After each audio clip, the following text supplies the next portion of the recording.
ব্যবহার করছে সেই হিসেবে আমরা লক্ষ্মী ভাণ্ডার চাই। লক্ষ্মী ভাণ্ডার আমাদের দরকার নেই। আমাদের জিনিসপত্রের দাম বাড়ছে, লক্ষ্মী ভাণ্ডার দিয়ে কী হবে? আমাদের 1,000 টাকা 1,000 টাকা 1,500 টাকা কী হবে আমাদের? আমার আসবাবপত্রের জিনিসপত্রের দাম বাড়ছে, সেগুলো নিয়ে আমরা কী করবো?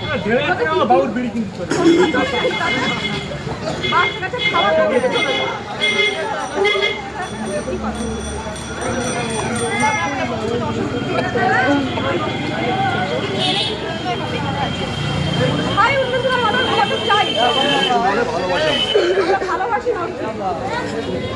বাবু বলে দিচ্ছে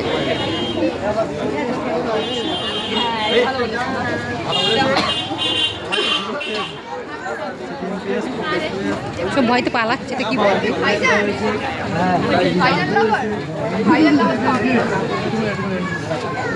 আবার ওদিকে যাচ্ছে, সব পালাচ্ছে। টাকা লোবার বলে দৌড়ে যাবেন।